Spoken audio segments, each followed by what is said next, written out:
Okay, everyone. Good morning. My name is Alan, and I am an alcoholic, and I am so glad to be with you this morning. Welcome to our third coffee talk, a series of contemporary discussions on things that are going on in AA. So as Shane is speaking with us, feel free to put your questions into the question and answer section. And at the end of Shane's presentation, we will deal with the questions that have come in. So it is, I am so excited that Shane was able to participate in this coffee talk. I've heard Shane talk at a couple of events. He is the delegate from Area 64. He's the incoming chair for the Public Informations Committee for the General Service Conference this year. It is a big, big job. Our literature tells us that about 50% of the people come to us by hearing about us through the public. In listening to Shane talk, he's got some exciting ideas and exciting thoughts as to things that are currently going on in AA and things that may go on in AA, and to help us get the message out. So as I said, I'm really excited that Shane is here. So Shane, you've heard enough from me. I'm going to turn it over to you. And once again, thank you for being here this morning. My name's Shane and I'm an alcoholic. It's good to be here this morning with you guys and share about public information and some things that are going on now and some things that will go on in the future. So first I want to apologize for being on time or maybe a minute late, but when you schedule me at 9 a.m., I'm going to be here at like 8:57 or 8:58. But anyway, and also my camera, I have an external camera I use and it's out. So I'm using the camera on my laptop and it's a little dark. So I apologize for that. I don't know if it's bearable, but anyway, maybe it'll get better, but whatever. Okay. So, and I texted you jokingly last night, Alan, about how long I have to speak. So really, how long do you expect me to speak and how long do we want to leave for questions and answers? You're on mute. If you can speak 50 minutes to an hour, and then we'll leave, about 20 minutes for Q&A afterwards. Yeah, but whatever works for you, Shane. Okay, sounds good. I probably won't go that long. Okay. And I like to encourage discussion because I think that's the most important part of these things. So looks like we have a big crowd too, 54 participants. So on a Saturday morning, that's really good. So I'll give you some background about myself and where I come from and what I'm about. Talk about my journey in technology. Talk about changes within Alcoholics Anonymous that I've noticed over a period of time. Talk about a change in position with respect to perspective and attitude at the conference level, and then I think also at the group level. And then we'll also talk about some challenges that I think that we are facing as we come out of this pandemic. So my name's Shane. I'm an alcoholic. I'm the delegate of Area 64, which is in Tennessee. If I don't sound like I'm from Tennessee, it will become abundantly clear as we move along. I've been sober. I'll be sober 19 years on the 5th of May this year. Celebrated 18 years last year. So my sobriety date is 5/6/02. No one can get sober on Cinco de Mayo. So I got sober the day after. I was not involved in general service at all for the first 10 years of sobriety. So I was involved in a really good home group and I had really good book recovery. I had found a sponsor who had taken me through the 12 steps of Alcoholics Anonymous, had a spiritual awakening as a result of those 12 steps. I was active in my home group. I chaired meetings. I sponsored guys. But, my home group was a great first legacy group, right? But we prided ourselves in being this grassroots, organic, boots on the ground, saving drunks' lives type group. And we thought that general service was the politics of Alcoholics Anonymous. So we rejected that component of Alcoholics Anonymous, our third legacy. And after about 10 years of sobriety, I started to feel stale in Alcoholics Anonymous. There wasn't anything particularly going on in my life that I could point to. Work was good. AA allowed me to, came into AA a high school dropout. AA allowed me to get a college degree, master's degree in environmental engineering. I was working, gainfully employed, decade of sobriety, but I started to feel like, is this it? Is this all there is to sobriety and Alcoholics Anonymous?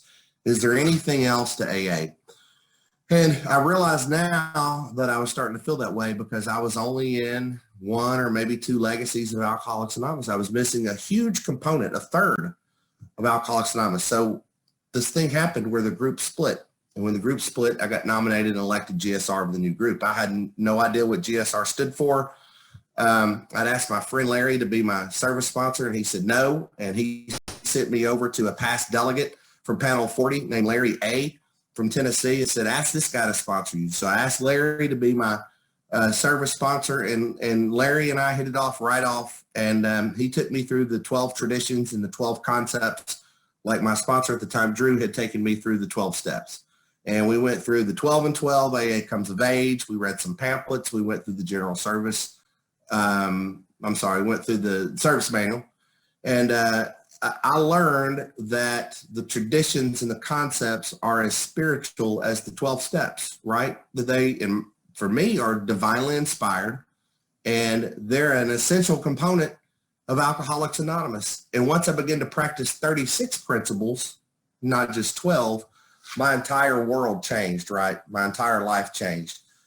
So I hit the ground running and took a really big interest in general service. And I think I was an effective GSR. I wasn't a great GSR. So when I was alternate delegate at Area 64, we would do GSR work groups, study groups at area assemblies. And I would start off by saying, here are the things you should do as a GSR. And these are the things that I did not do, So I would tell them, I didn't share box 459 with my home group. I didn't share the background with my home group. I really didn't take an interest in how they felt relative to the background, because even at that time, I didn't know what background meant, right? But I did make sure that I got their vote or how they felt about the district picnic, right? And how much money we were going to spend on brownies when we had our picnic, yeah? I did, talk to them about, is my camera, Alan, really dark on your end? You're good, Shane. You're good. It looks fine. Are you sure? Yeah, it looks fine. It looks fine to us. Maybe it's just dark on my end, so that's probably good, so I can't, barely see my face. Anyway, keep my ego down, right? So I was an effective GSR, but I wasn't a great GSR. Then I got voted in as DCM. I started to learn some things, and I think I was a pretty good DCM, right? We had regularly scheduled meetings where we talked about what was in the background. I started to learn about the General Service Conference more. I started to listen and pay more attention to what my delegate was saying. So then I got elected Area 64 chair, then on to alternate delegate, and now here we are at delegate. I'm in my second year as delegate. As Alan mentioned, I got elected public information, 71st General Service Conference public information chair.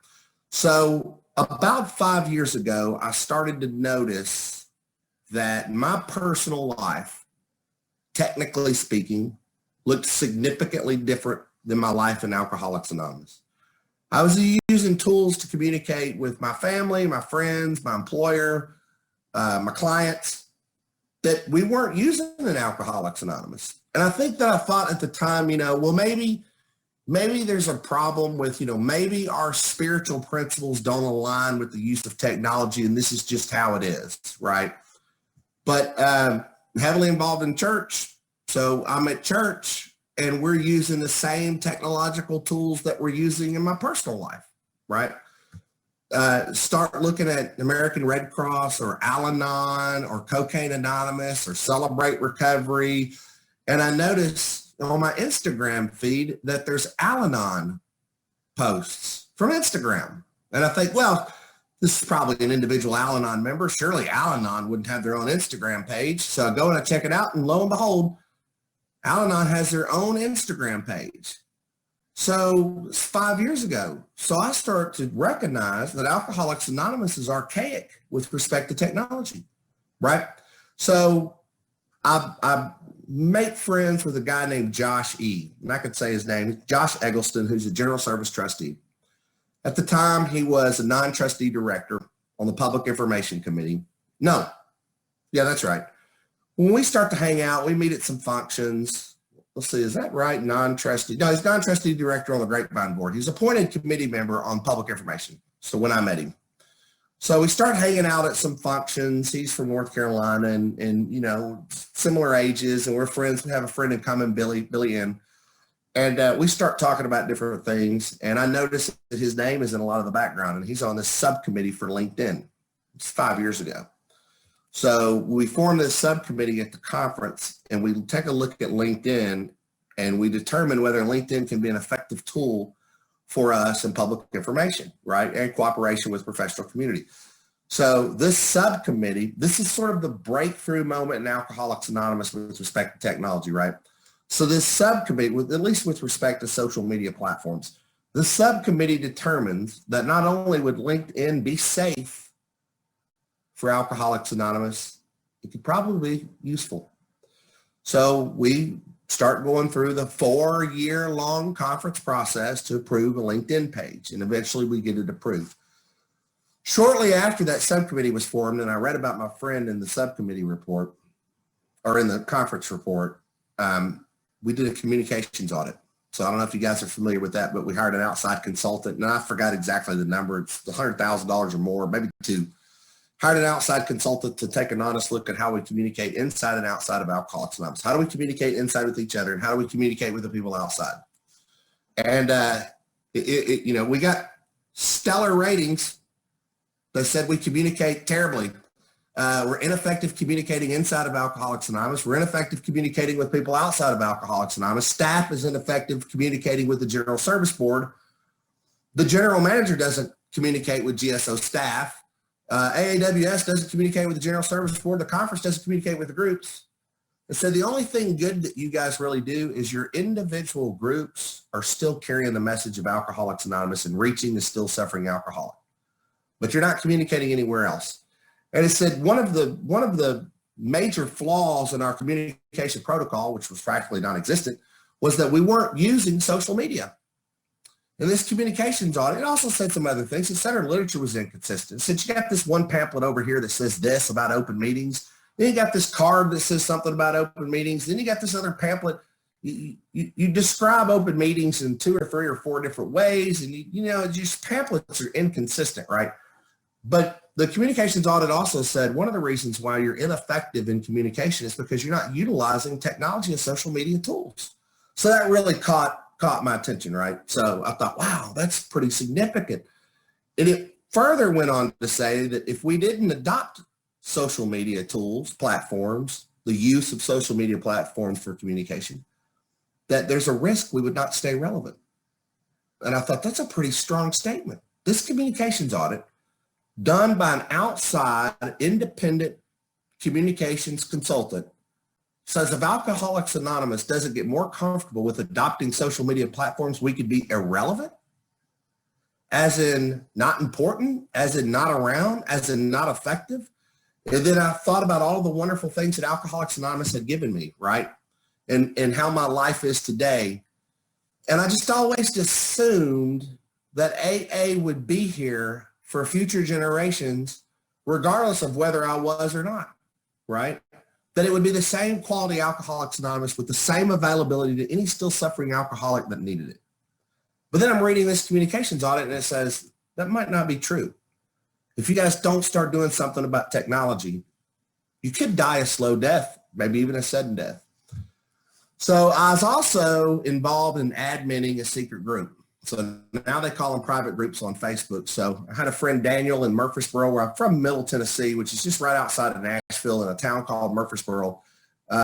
We relocated to Chattanooga, Tennessee, which is where I'm at now, which is more East Tennessee. But I was in Middle Tennessee at the time. That's where I got sober. And my friend Daniel and I started up a group, an AA group on Facebook. And it was a public group, and we didn't know it. Now, this was 7 years ago. And we were putting people on there from Alcoholics Anonymous, and the principle was great. We wanted a place online where people could come and get updated information and have conversations about Alcoholics Anonymous. Little did we know that it was accessible to everybody. So we had some anonymity breaches, some problems that we had to work through, and we learned through that, right? So we started having these workshops across Tennessee, or at least Middle Tennessee, about anonymity on social media and what that looked like. So it's about 7 years ago. Then once we got that dialed in, I started a group called Southeastern Servants. It's got about 1,400 alcoholics on it. And we started that up, and we started pushing down some walls on SES. We started posting content and allowing content and discussion that was considered inappropriate for that period of time. And when I say inappropriate, I don't mean, bad jokes. I mean that, we were putting background up on SES, and we were having discussions about, what that background meant to your area, your group. And what SES did is SES brought delegates from all over the conference before the conference to have discussions about background. 90% of the General Service Board thinks that that's wrong, that we should not be discussing background until we get to conference, right? Because they don't want undue influence on delegates from other areas, because delegates are selected within their area to represent the viewpoints and opinions of their respective areas. So the traditional protocol or the school of thought is that if Shane spends too much time with Mary, my friend who's the delegate out of Area 26 in Kentucky, that her ideas from Kentucky might rub off on me. And when I get to conference, I won't be carrying the viewpoints and opinions of Area 64. I'll be carrying the viewpoints and opinions of Area 26. I thought about that, and I thought that sounds a little silly, right? I mean, we don't have enough time at conferences. At the time I was chair of Area 64, I thought we don't have enough time. They don't have enough time at the conference to thoroughly, all I hear all the time from delegates is not enough time to discuss these topics, not enough time to debate, not enough time, 2 minutes at the mic and that's it, you go on. So I thought, maybe we could offer some kind of a platform for discussion about things to sort of bring everybody together pre-conference. Little did I know that that would be very controversial. And that is pivotal for me, because here's what I realized with that. In connection with this communications audit, I realized that there's a genuine fear in our organization to talk and to communicate. There's this protocol that we have at the conference where GSO, AAWS, the General Service Board sends stuff to one person at Area 64. One person, Shane. It's Shane's responsibility to get all that information out to the rest of Area 64. I think I do a pretty good job with that. I send it out. I blow emails up all the time. I send out almost everything unless it's of a sensitive nature and I'm asked not to everybody we have an email for, 500 people in Area 64. So if your group hasn't had a GSR in 3 years, but at one point in time you had one and we've got that guy's email, he's still getting stuff from New York, right?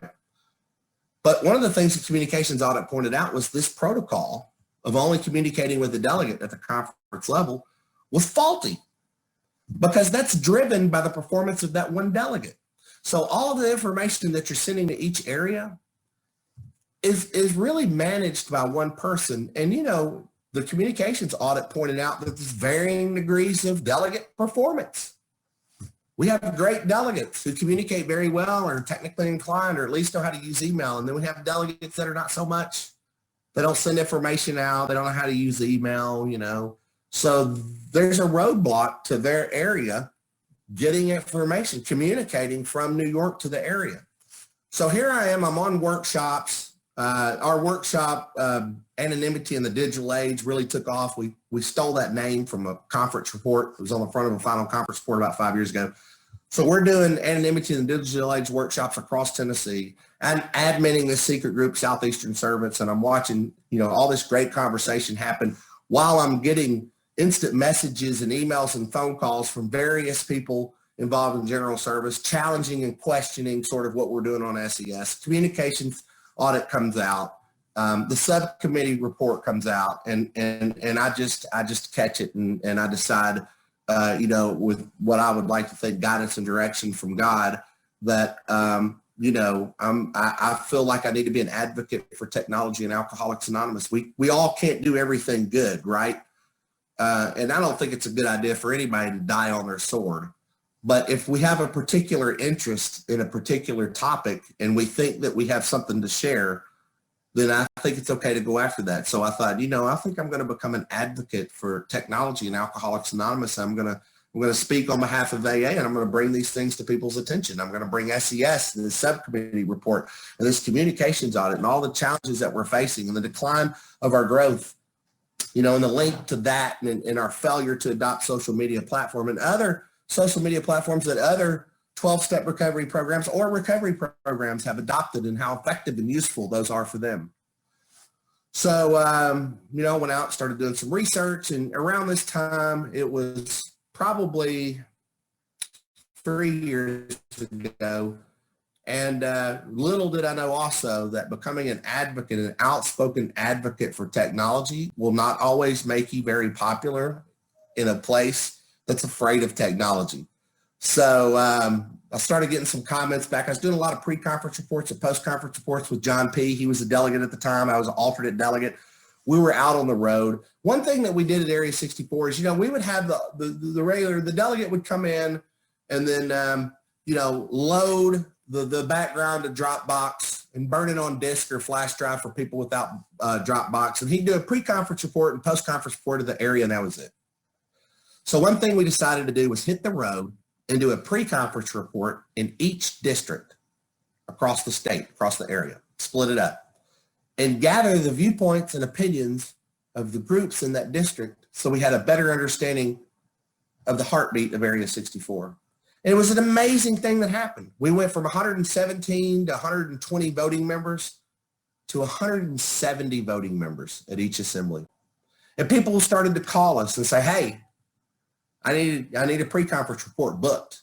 People got excited about it. They wanted the delegate or alternate to come in, right, and do a pre-conference report. That's still going on today. My entire March is filled up with Zoom pre-conference reports where districts now are they're, I don't want to say trained, but, they know that February 15th is background day, and they know that they are to schedule a pre-conference report with their delegate and have an open roundtable, open discussion about the content of that background, communication. I want to know how your group feels about revising the preamble for gender neutrality. I want to know how your group feels about revision of the first 164 pages for gender neutrality or other things that are in literature. I want to know how your group feels about a podcast. I want to know how your group feels about this or that or this or that. So we try to spend a lot of time in Area 64 talking to AAs that are in groups, that are out in the street doing recovery work. These tools that we're discussing right now, the tools that we talk about at conference, are the tools that we use to carry the message of Alcoholics Anonymous to the still suffering alcoholic. I need to know how you feel about these tools that you're using. Do you think the 164 pages need to be revised, or do you think it's fine? Do you think this pamphlet needs to be revised? Do you think all cross sections of members of Alcoholics Anonymous are fairly represented in the back of the book with the stories? Or do you think we need a 5th edition? What do you think, John so-and-so, who might not even know what a delegate is, right? So that was really, really effective and healthy for us. But anyway, getting back to it, so I'm out on the street and I'm advocating for technology, and I'm noticing that it's not always the most popular thing in communities like Lewisburg, population 1,800, right? But I've always had a lot of support from Area 64. They know that I try to work hard. They know that my heart's in it. They know that I'm genuinely interested in how they feel. And I've always stood on this populist message, so to speak, of power to the people, the groups are on top. The General Service Board is taking too long. The General Service Board is spending too much money. What's going on? Why can't we get answers? You're not communicating. I'm here for you. I'm here for the AA group. So that resonates. That type of message resonates in Alcoholics Anonymous. They like the power to the people message. So they had a lot of confidence in me. So what I started to notice was at first they were like, I don't know, Shane, a podcast or Instagram page or Facebook page. But as we started to talk through these things and I shared with them what I'm sharing with you, I watched my area get on board and slowly become an area that was an advocate for technology. So now Area 64 is proactive, supportive, interested in all things technology. And we are in Tennessee. I don't know if you guys know Tennessee, but we're not the quickest state in the union. So, we naturally think that technology is a tool of the devil. So it's miraculous to watch my area get on board and support technology and Alcoholics Anonymous. So that was an exciting thing to watch my area, start to adopt Dropbox and get involved in SES and have discussions about whether it would be effective for Area 64 to have a Facebook group, for districts all across Area 64 to set up private groups on Facebook, for me to be invited. Now, don't get me wrong. Occasionally there's, I actually went in the hat for delegate, and it was so close. It was like 100 and something votes to 50 something. It's like 2 votes shy of, me being elected and staying out of the hat. So of course you beat yourself up over that. You think you're just, and you are, for the first 5 days, you're overwhelmed with gratitude that you were pulled from the hat. Then all that novelty of that wears off, and you start making a list of the people that you think voted against you, right? That's alcoholism. Well, I know so-and-so didn't vote for me. I got to come up with 51 names. And I was talking to her taper, Don Rush, who does all our taping of Area 64 assemblies. That's another miraculous thing. We used to tape assemblies and record them on CD and sell them. And that's still available for people who want it, but we post Area 64 assemblies on our Area 64 website. We post Shane's live pre-conference reports on Area 64's website. We post the background on Area 64 website. We provide links to LinkedIn and YouTube and AAWS and all of our new videos on our website. That's a part of having these discussions about technology. You cannot be an advocate for technology with respect to an area if your website looks like it's Windows 95. So we revamped our entire website. And I've seen a lot of area websites, and I think it's one of the better ones that we've seen. And remember, we're where?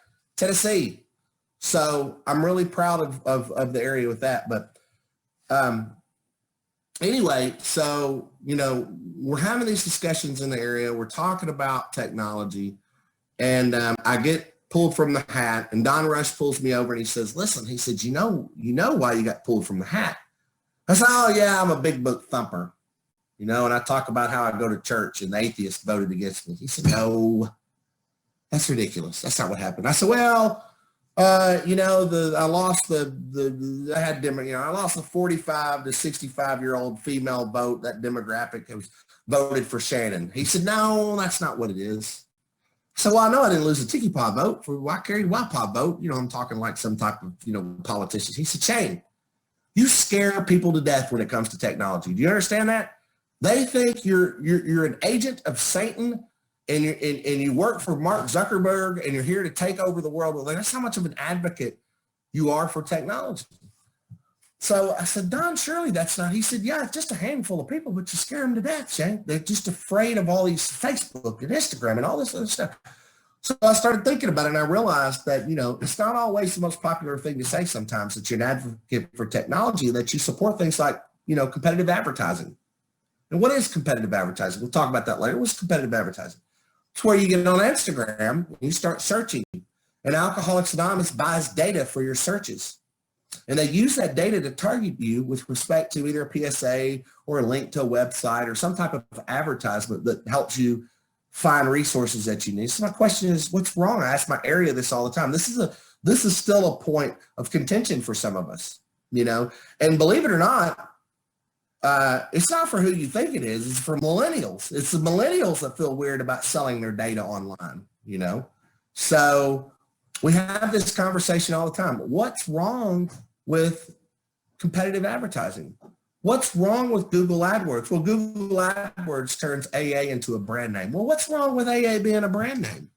What's wrong? There's certain brand names. I think most of us, when we think of blue jeans, we think of Levi's, Now, my wife might think of 777 jeans or Lucky jeans, but I think of Levi's. When we think Home Depot, we think, plumbing supplies. When we think Walmart, we think probably everything. But, what do you think about when you hear the word Starbucks? Coffee. What about Dunkin' Donuts? Donuts. So what's wrong with hearing alcoholism and then thinking Alcoholics Anonymous? What's wrong with thinking Alcoholics Anonymous or hearing Alcoholics Anonymous and identifying recovery from alcoholism with that? What's wrong with branding Alcoholics Anonymous in a way that it comes into every morning kitchen in every household in America? And if someone has a problem with drinking, the go-to place is Alcoholics Anonymous. Here's the problem, is that AA for years was the go-to for alcoholism. If you were a drunk or an alcoholic or had chronic alcoholism or eat up with cirrhosis, then it was assumed that AA might work for you, or that was where you would be told to try.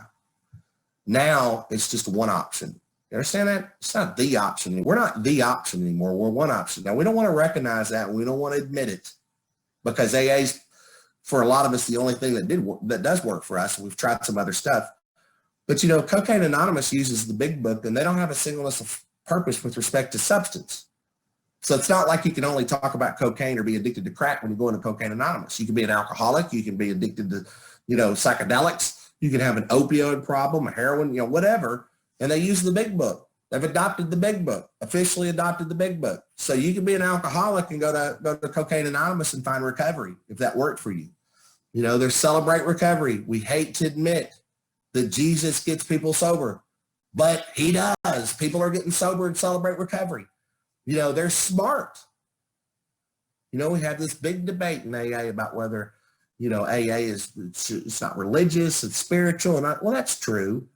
But there's a lot of religious references in the big book, and there's a lot of obviously spiritual references. And SMART is a recovery program that's not based on spirituality.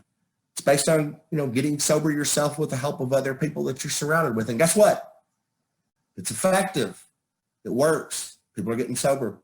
So there's other recovery programs that people are attending and going to that are having success, that are growing, that don't have some of the same hangups that we have with respect to traditions or and we'll talk about that later, but technology or different things, and they have some success. So my point is that Alcoholics Anonymous is not the option on the table. It's one of many options. I don't want us to get back to being the only option. I just want us to stay an option. That's it. I just want us to stay relevant. I just want us to be I want to sit at the table, And I'll tell you, we'll close with a story about a girl called Kate.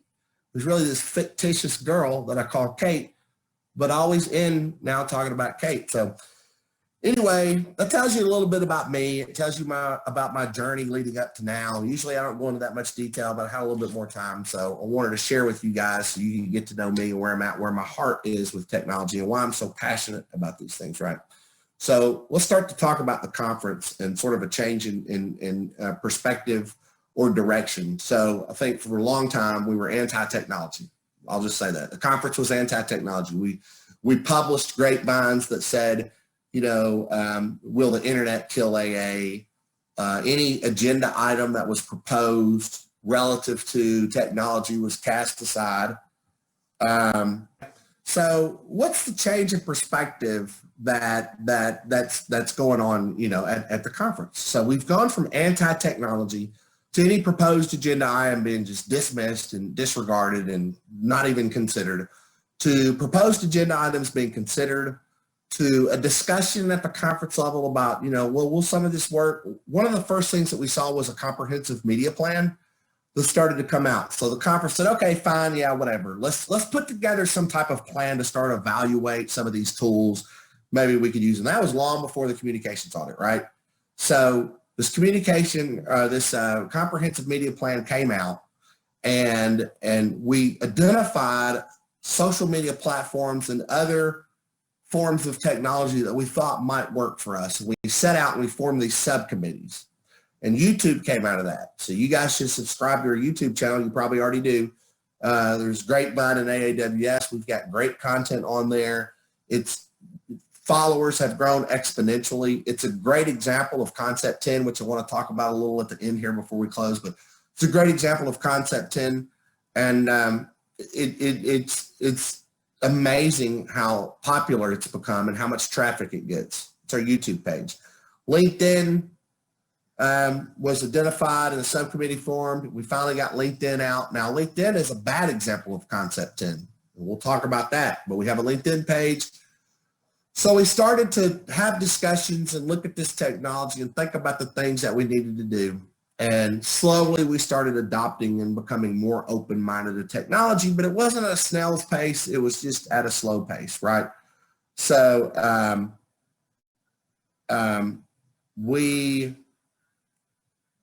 something I think miraculous happened, right?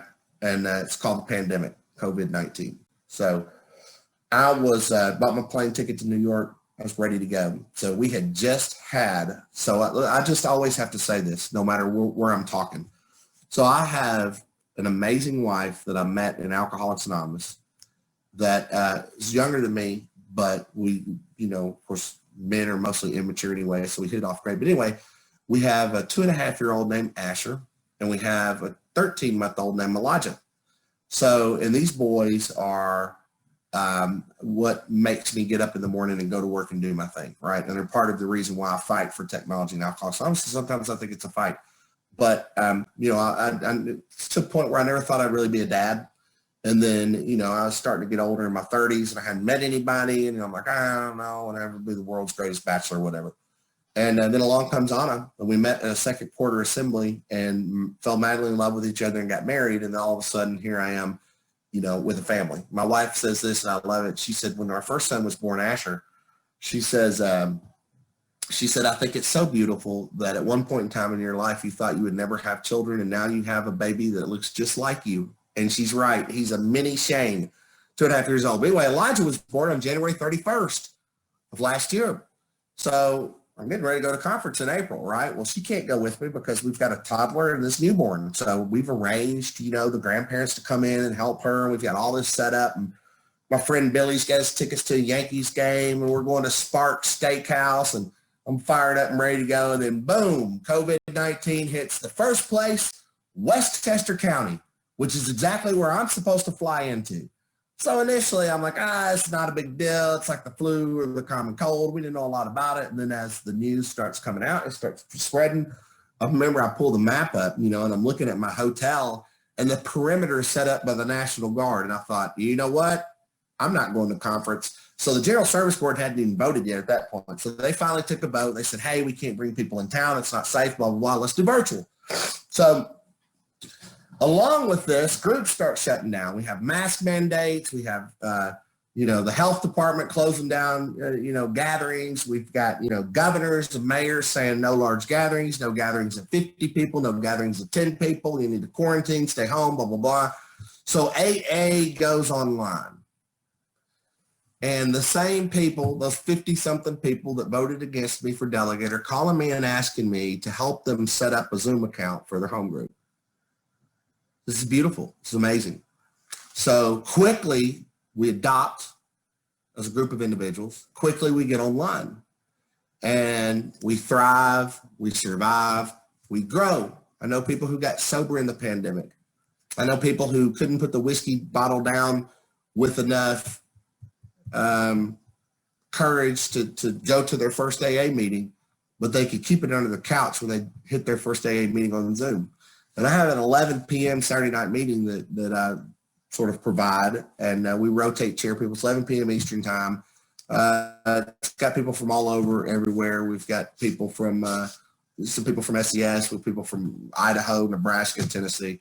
But we've got a guy named Russ on there who's from Portland, Oregon. I always have to think about smoking weed when I think where he's from. Portland, Oregon. And he got sober in the pandemic. And, he found a Zoom link drunk and thought, well, I can dip in here and like keep my camera off and stay muted and just listen. And he did that for a while. He attended AA meetings at home on Zoom, listening to, what he heard, he identified, and then he was able to, meet someone. And all of his step work has been done virtually. He's done his 5th step over Zoom, and, he's as sober can get emotionally and physically. It's a beautiful thing. So, we adopt quick when it's for us. When I need a meeting of Alcoholics Anonymous, I don't have a problem learning how to use Zoom. If my great grandkids need Zoom for Alcoholics Anonymous, I'm not interested in that, something different. But if it's for Shane, I'm going to adopt real fast. And I want to talk a little bit about that later too. So we go online, we adopt Zoom, we start surviving this pandemic as a group of people. Conference is scrambling to figure out a way to at least get some essential business done. And we do that. We come together and we have the 70th General Service Conference virtually for the first time in the history of the General Service Conference. And we get enough work done where we can survive and go on to the next year. And now, we planned for the 71st General Service Conference. It won't be abbreviated with just essential business. We'll be able to, go on and take care of everything we need to with a week-long conference. So what's some of the content? What's some things going on today? So I don't want to speak just about this year's background, but I want to encourage you to read the background, take a look at it. But I want to talk about some things that we've I think we've sort of hit what we adopted, YouTube channel, LinkedIn. But what we've noticed over the last 2 to 4 years is a lot of proposed agenda items for other platforms. We've looked at Twitter. We're going to look at it again. Hey, can AA survive with a Twitter account? So just so you guys know, I'm on a Twitter account called Alcoholics Anonymous. It's not an official Alcoholics Anonymous Twitter account with 32,000 members of AA on there. I'm on a Reddit channel called Alcoholics Anonymous /Alcoholics Anonymous. 60,000 members of Alcoholics Anonymous on there, active and participating in discussion about recovery. So it's not that the conference needs to adopt these things to provide them to the fellowship because the fellowship's already using them. It's just the conference needs to have some skin in the game and recognize and be a part of the essential tools that we use for survival and to communicate. And that's what we're trying to do now. Some of the new stuff that's coming out as a podcast. So the comprehensive media plan was revamped. So, and I'm myself just now working through the background. So for whatever reason, we didn't put the comprehensive media plan in the background. The Public Information Committee will get it, but it's not in the background. And the only reason why I've trying to do some recon and figure out why it's not in there, and they're scrambling for an answer. And I think the answer is because it wasn't ready on February 15th, because I was talking to Josh and they were still working on it like a couple days ago. So that should be available for the fellowship. We should be able to send out the comprehensive media plan, but there's a podcast report in there about what a podcast, that's something I was so excited about because I'm a podcast junkie and I listen to a lot of recovery podcasts. If you're into that sort of thing, check out The Boiled Owl. Boiled as in boiled egg and owl as in hoot hoot. It's called The Boiled Owl. It's probably one of the best Alcoholics Anonymous podcasts that there is. And I subscribe to a lot of recovery related podcasts. Some of them are really good stuff and some of them are garbage, right? Some of them is just trash. It's not AA at all, although that's what it's called. So I was excited about the opportunity for Alcoholics Anonymous to have an official podcast page, official podcast. And I thought it would be something that we could just launch out, within a year. So my committee put together a committee consideration that says, hey, General Service Board of Trustees, bring back a launch plan for a podcast and we'll make a recommendation next year and roll it out.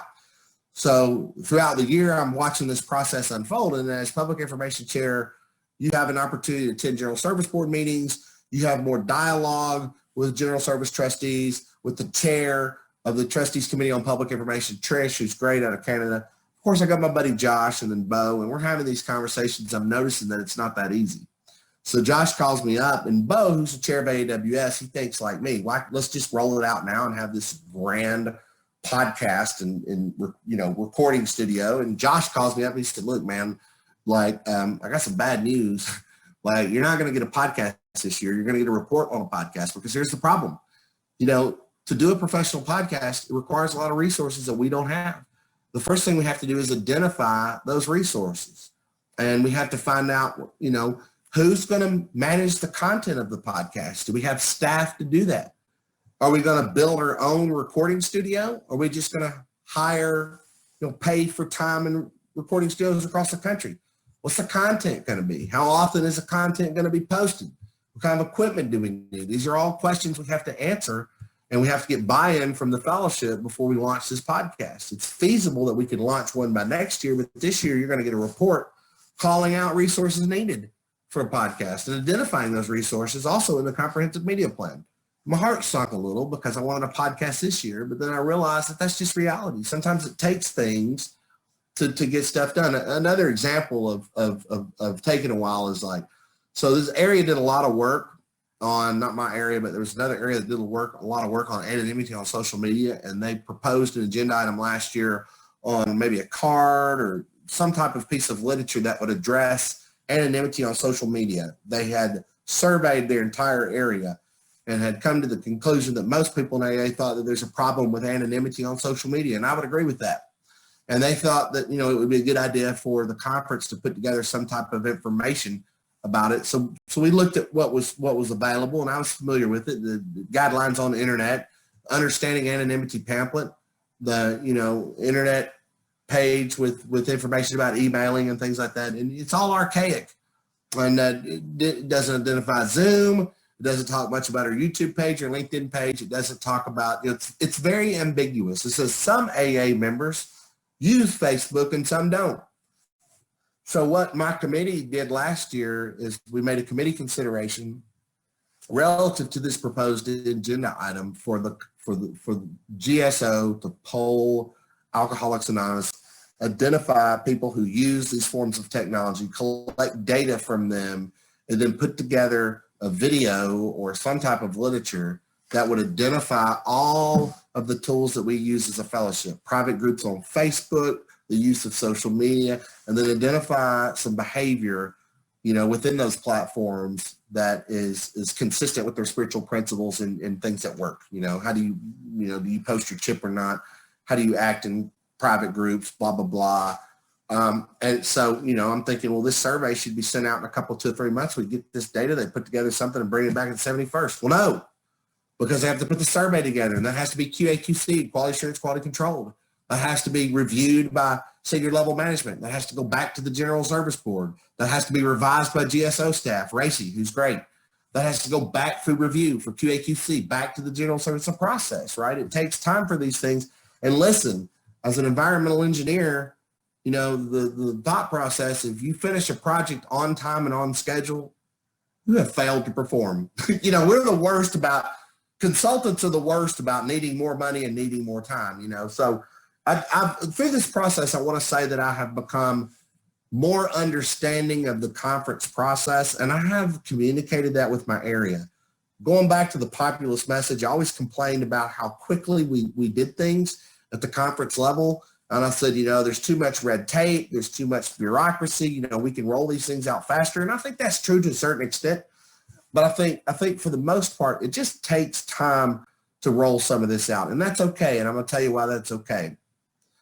So one of my senses of urgency that I had with rolling things out at the conference level was that, that this stuff is leaving us.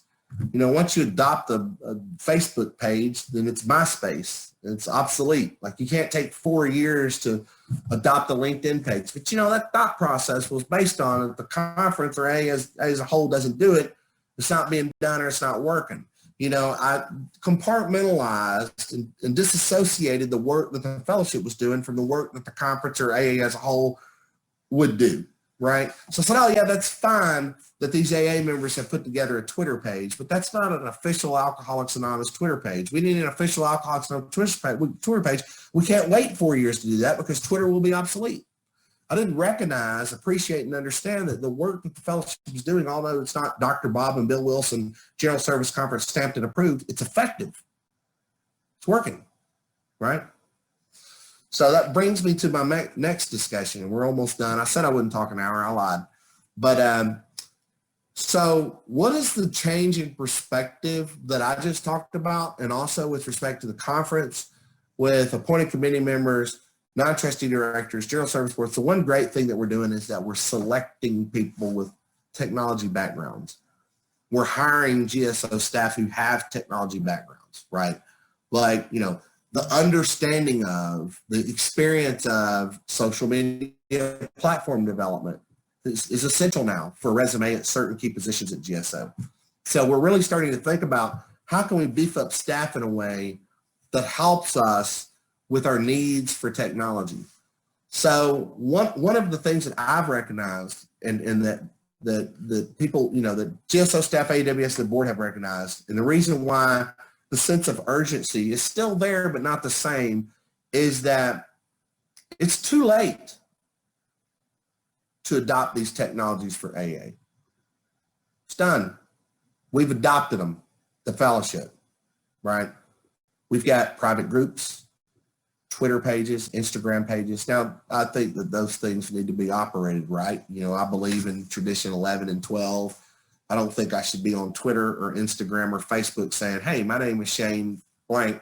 and I'm a member of Alcoholics Anonymous, and I serve as the 71st General Service Conference Public Information Chair. I don't do that. As a matter of fact, on my timeline, there's no indication whatsoever that I'm in recovery at all.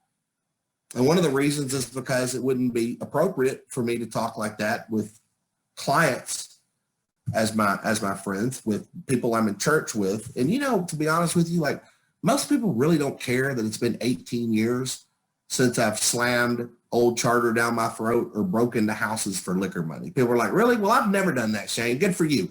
So, I celebrate my recovery, my sobriety in AA and not outside of AA. And I don't really buy into the, well, I put my recovery or my AA membership on my timeline so I can help other people if they need it. Well, we have ways to do that, and it's called public information and CPC committees.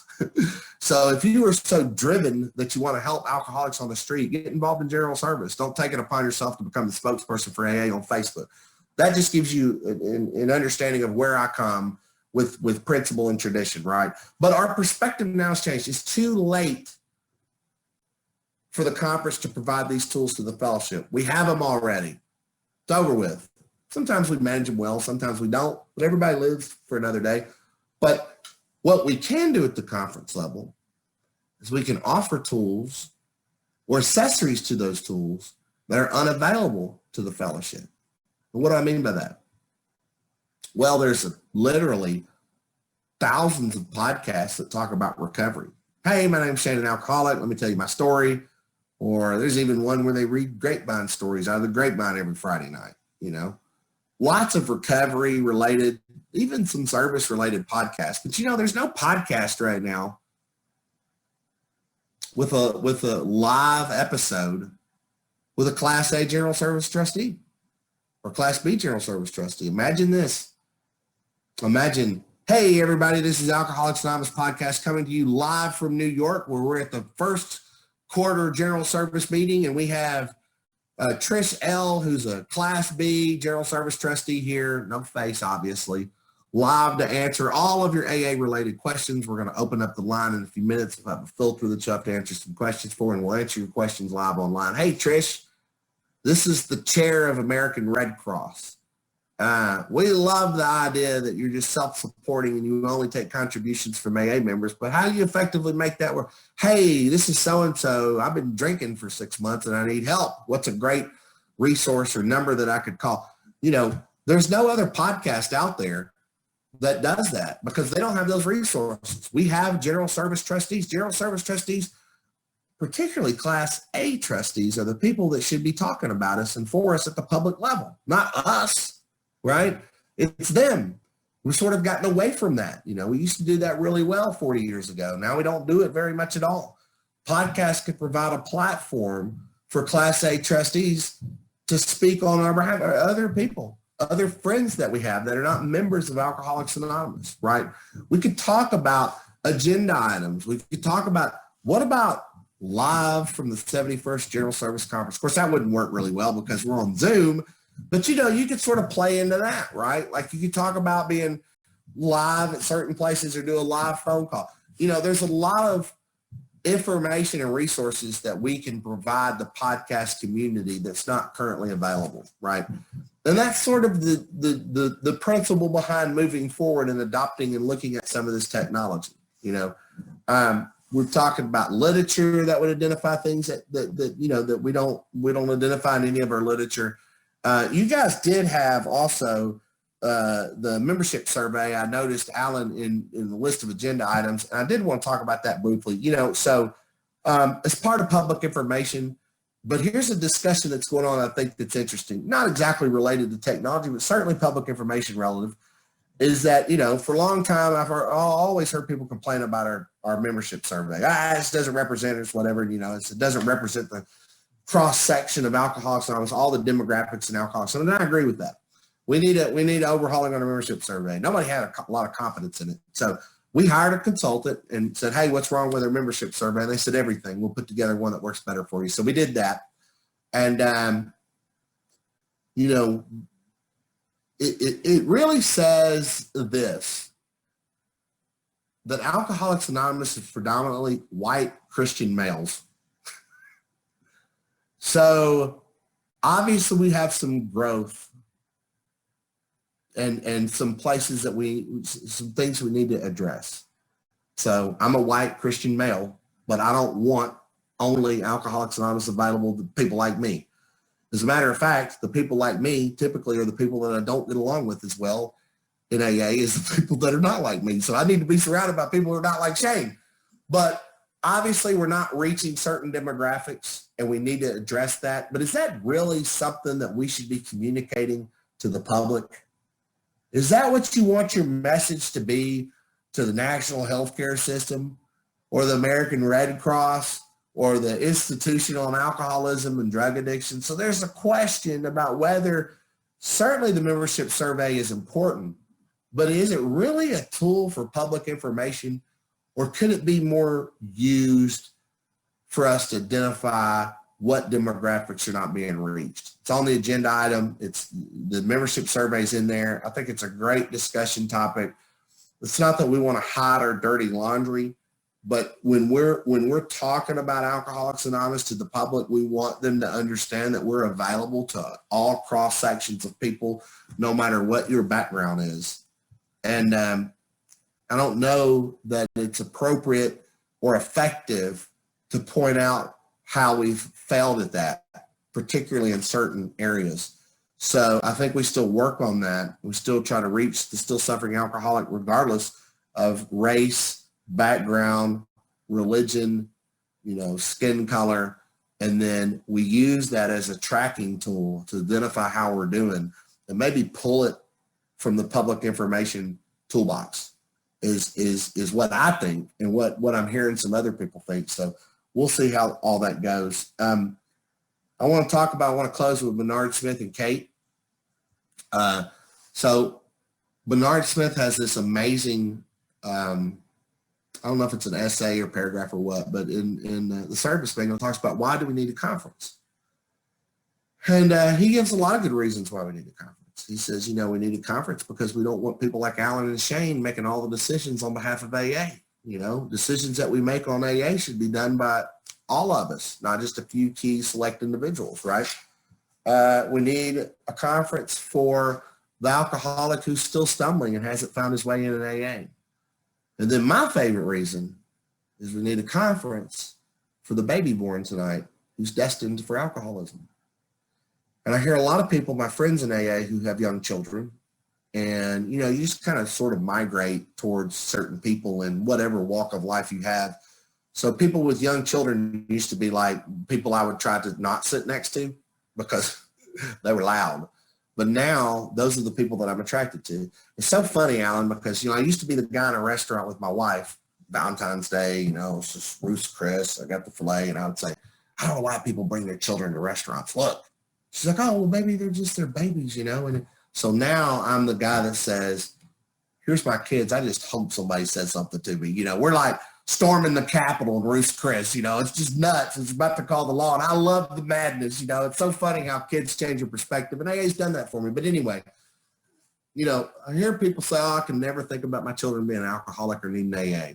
I can't wish that on them. And I say, I get that. So I'll tell the story about Kate, and here's how it goes. So my son Asher, who's only 2.5 right now, let's say that Asher goes through life and, I'll paint the picture that I want to, right? So he goes to University of Tennessee and becomes the quarterback and wins the entire team back where we actually have some respect. But anyway, let's say he meets someone, he meets this girl, Kate, right? And he feels about Kate like I feel about his mom.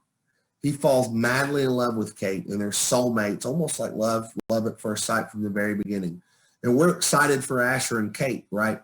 And they get through college and they get married. We're excited about that. We're thinking about grandkids, right? It's 30 years down the road. And then Kate gets pregnant, and then Kate has a kid, and now we're grandparents. Anna and I are grandparents, and we're watching, Elijah's family and Asher's family grow. And Kate's a great daughter-in-law. She really is. And Kate's a great wife. And Kate's a great mother. But we start to notice that when we go out to eat or at Christmas, Kate's drinking a little bit more than she used to. And she's drinking a little bit earlier than she used to. Of course, Anna and I are both alcoholics, and we identify this. And we watch our son try to figure out how to manage this or what he should do. And we realized that we could have alcoholism in our family beyond Anna and I, right? So things get worse, and Kate's motherhood and being a wife and maybe her work is starting to be affected by her drinking. So we have conversations with her. We talk to her about Alcoholics Anonymous, and she thinks AA is not right for me now or whatever. And she starts trying to stop drinking altogether. And, you know, I don't know if you guys have had any luck with helping people in your family, but it never goes well for me. I've got a couple alcoholics in my family. When I try to talk to them, they recoil as if it were a hot flame, to quote the big book. I've just never been effective in talking to other people. People just have to find their own way, right? So anyway, we notice Kate's drinking is getting worse. And Kate tries to stop drinking. She goes to church. She tries to stop. She watches Dr. Phil. She tries to stop. She tries to swear off, but it's obvious that Kate can't quit drinking on her own. And Kate goes from being a great daughter-in-law and a great wife to our son and a great mother to someone who's not attentive to her children, who's not helping around the house, Asher, who's not someone that we want to be around. And she obviously has a problem, a drinking problem, an alcoholic. Well, Kate is not going to find Alcoholics Anonymous in a pamphlet rack at the Salvation Army, right? She's going to find Alcoholics Anonymous through competitive advertising at 3 o'clock in the morning, Googling, do I have a drinking problem or alcoholism? So the point of the story of Kate is that, you know, my kids might not need Alcoholics Anonymous, but I bet you anything that someone in their life will. And it could be someone close to them. And if we don't start adopting these tools of technology, then we won't stay relevant. And Kate won't have a place to go. And I'm going to finalize by this. I'm going to challenge you guys about the crossroads. So you're going to hear a lot of tech advocates brag about the pandemic and how well we've adopted these tools of technology, how awesome the conference is done with virtual. And I agree with all that. But I'm going to be the sinister dark horse for you this morning as we end this great coffee talk. And here's we're at crossroads. We're at crossroads right now. So I got my first dose of the vaccine. Vaccines are being rolled out. You know, the infection rates are going down. People are starting to get more comfortable. There's a light at the end of the tunnel, and we're going to be faced with one of two directions. Direction one will be continue to move down the path of technology and utilize and adopt the tools that we've been forced to use. I don't mean not go back to meeting your home groups, but I mean, you know, our attitude as a fellowship relative to technology has significantly changed. Are we going to keep that attitude and continue to use the tools that we can use as we come back together in person? Or are we going to ditch them and throw them away and go back to what we've always done? And why do I ask that question? Because I already see groups who are meeting on Zoom, who have people who have compromised immune systems or are elderly, and they can't get a vaccine yet. And I've seen them find a place to meet or be able to get back together and totally close down the Zoom option, right? So they were all gung-ho for Zoom when they had to have it. But when they don't have to have it, they're back in person and they've thrown the week overboard and shut down Zoom. That's a lot of groups, not just one, right? I've seen areas have conversations and make decisions about coming back together and totally vote out the option for a hybrid style area assembly. So, hey, I've got my vaccine, or the infection rate's down, so my age group is not a big problem. Infection rate's down. I'm ready to go to an Area 64 assembly. Well, Shane, we've got a demographic of people that are immunocompromised who haven't gotten their second vaccine. Let's do a hybrid. Nah, it's too expensive. Let's meet in person. If they can't make it, that's their problem. So alcoholics, including myself, are selfish by our very nature. You know, the book says selfishness, self-centeredness, that we think is the root of our troubles, driven by 100 forms of fear, self-delusion, self-seeking. That's what we're driven by, egoism and by only thinking about ourselves. And AA, we adopted Zoom with no problem, but it was because I needed it. So we're great at adopting technology when it impacts us, but we're terrible at adopting technology when we think that it's a need for the future generation because we're not concerned about them. So I ask you guys, what are we going to do when the pandemic's over? Are we going to continue to be efficient and effective with your AA group's dollars? Are we going to do some pre-conference meeting before we go to conference? Are we going to meet 2 or 3 times on Zoom as a public information committee before we go to conference and save you guys literally hundreds of thousands of dollars? We're going to throw Zoom away and we're going to fly up there and spend hundreds of thousands of dollars all meeting together on Sunday night at the big $500 steak dinner. Is my group going to continue a hybrid meeting when we still know we have immunocompromised people who can't come to a meeting? Or we're going to say, well, sorry, but if you're too weak or sick to come to an AA meeting, we're out. We don't want to mess with hybrid. Is my area, we haven't met back yet. Our second quarter assembly is on Zoom. But is my area in a third quarter going to do in a hybrid meeting where, people can still be involved and participate who aren't ready to come out of their house yet? Is there still going to be a rush and a need for things like new PSAs and updating your YouTube page and discussions about an Instagram page and competitive advertising? Or are we going to go back to the same old thing again? So this is our moment to shine. This is our key decision-making moment for relevancy, relevant, staying important.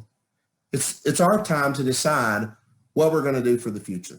Are we going to adopt these tools that we've been forced to, or are we going to go back to normal? So I think that's all I want to share. I want to hear some great discussion. I'm sure we will.